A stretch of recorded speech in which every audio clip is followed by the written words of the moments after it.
The world's first offshore wind farm was installed in 1991 off the coast of Indeby on the Danish island of Lolland.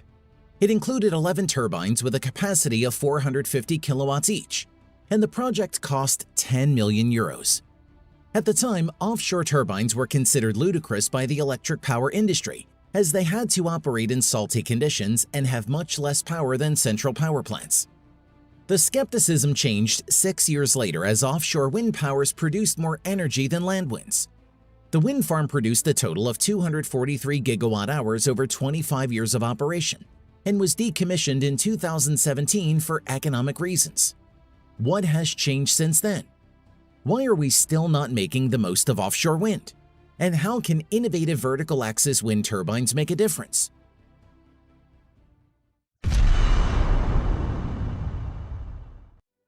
What are the benefits of offshore wind energy?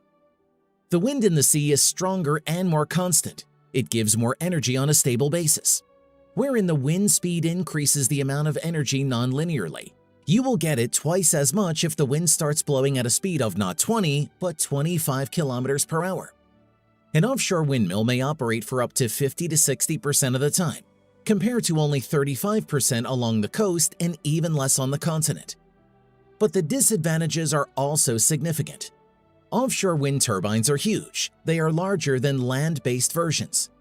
Although this allows more energy to be produced, further growth is not possible. Wind turbines have approached their physical limits. No economies of scale are foreseen. On the contrary, the production of components, installation, and maintenance of such structures are very expensive. The main working structure of the wind turbine is located high above sea level. Such a center of gravity requires a huge stable foundation. For a 6-megawatt plant, up to 5,000 tons of concrete and 700 tons of steel are needed. Moreover, servicing them at such a height is also very difficult and expensive. Difficult working conditions at sea lead to the fact that every year the efficiency of installations decreases by an average of 4.5%. After 10 years, they produce half as much energy. Moreover, the probability of failures and breakdown is also growing. After 8 years, it is 80%. But let's get to the numbers. Based on the U.S. Energy Information Administration (EIA), until 2025, the average cost per megawatt of offshore wind turbines will be $122. By 2040, it will probably drop to $85. By comparison, gasoline-powered electric generators produce a megawatt for as little as $38. Therefore, if the cost of offshore wind energy does not drop to at least $50, such installations will not become competitive. And it is not possible to reduce the price with current technologies and designs. Now, all projects are being implemented with government subsidies for the sake of decarbonization. But in the long run, making a successful business out of them will not work. Perhaps the problem is that current offshore windmills are built on land-based construction principles that are poorly applicable at sea, aren't they? How to get around the existing restrictions and effectively use the potential of offshore wind energy? The SeaTwirl startup seems to have the answer to this question.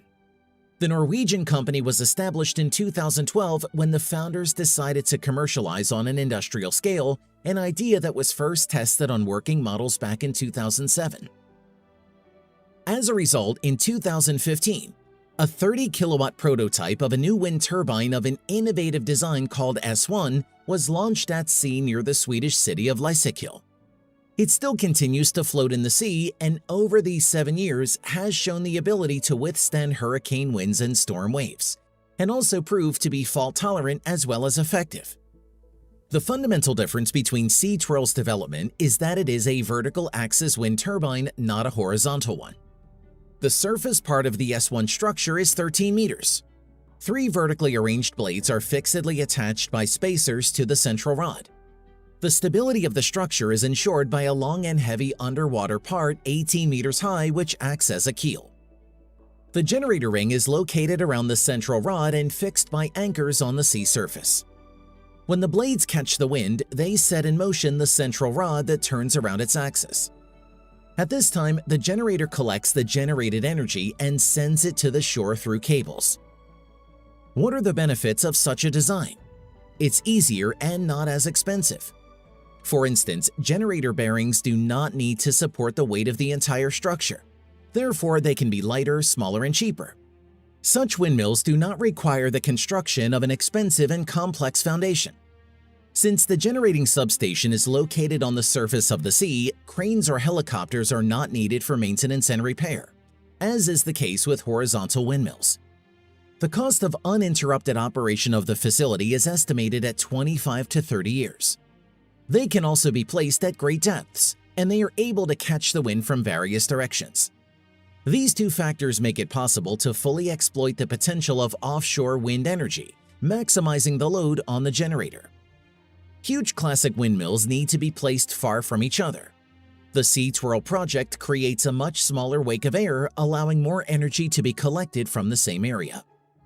The Sea Twirl is now preparing to launch a 1 megawatt S2 plant off the coast of Norway in 2023. It should work for about 5 years and finally prove the viability of the idea. To generate this amount of electricity, the structure will be much larger than the S1 prototype. The surface part will be about 50 meters and the underwater part will be 85 meters. But most importantly, it will be competitive. The presentation to investors indicated that independent experts estimate that the S2 unit will be able to generate electricity at a price below $50.